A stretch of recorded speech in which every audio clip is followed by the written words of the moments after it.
My name is Alan Barclay, and I'm a assistant professor here at Northern. I teach management marketing courses in the School of Business, and basically I'm here to talk about my military experience. I spent 7 years on active duty in the United States Coast Guard. Basically what I did in the Coast Guard was almost everything they asked me to. I was enlisted. I went in as a seaman apprentice, and I got out after 7 years as a yeoman second class. Basically what that means is I was administrative support for the rest of the Coast Guard. But again, in the Coast Guard, there's not much you do related to your job. First 3 years in the Coast Guard, I was an ambulance driver in Virginia. I drove medevac patients that came in off the helicopters to the hospital. A couple of years in the middle, I was in Kansas doing payroll. After that, they moved me out to San Diego, where I did war games. And I spent the last few years in the Coast Guard going out on aircraft carriers, destroyers, large ships, helicopters, airplanes, and pretending we were at war, simulating war strategies so that the troops would be ready for when something happened. Again, I joined in 1989. I spent a couple of years in Virginia, then I went up to Boston, then I went to Kansas, then I went out to California twice. Once in Northern California, once in Southern California, down in San Diego. I got out in 1996. I was honorably discharged and used the GI Bill. I highly recommend any of you that have that ability to use it, go back to school. I specialized in almost anything related to do with computer systems. So I spent a lot of time transferring data from Navy war simulations to Coast Guard simulations so we could practice with the big ships. The military experience for me was a lot of fun. I went to school at night, which was nice. Everywhere I got stationed, I'd go to school at night, use as much of the military's money as I can to pay for as much school as I could. After I got out, I used the GI Bill to finish my bachelor degree, go on and get a master's degree, and then finally I milked out the GI Bill the most I could to get my PhD. Here at Northern, I spend most of my time working with leadership courses, leadership seminars, supervision courses. I teach anything to do with management that has to do with any sort of leadership or supervision.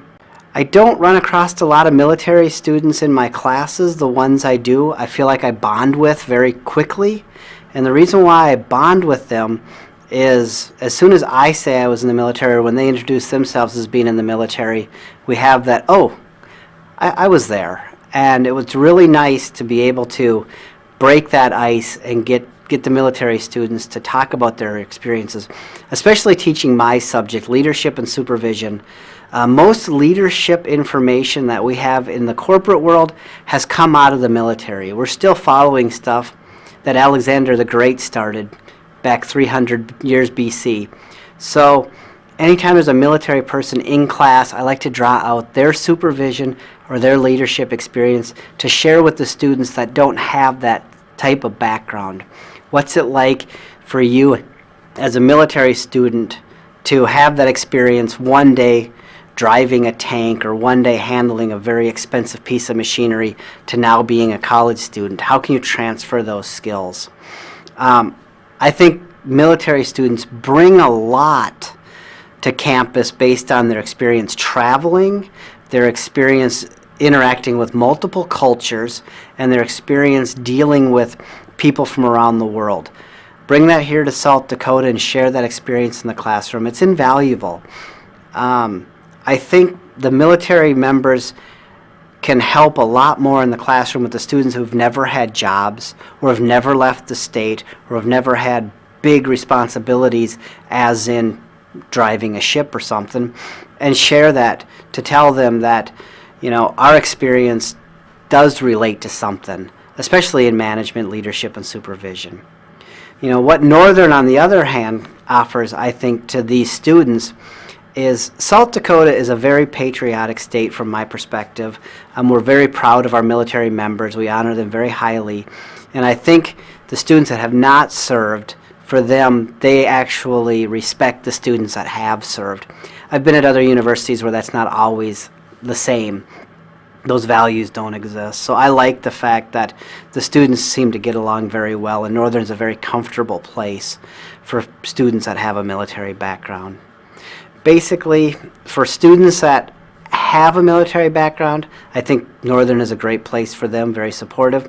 But I think having faculty members, staff, and other students that have been on active duty or been around the military or been activated to create kind of this little bond together is very good. I think it's something very beneficial to everyone involved. So for all you military students out there, welcome to Northern. Come find the rest of us that have served or have spent time in the military.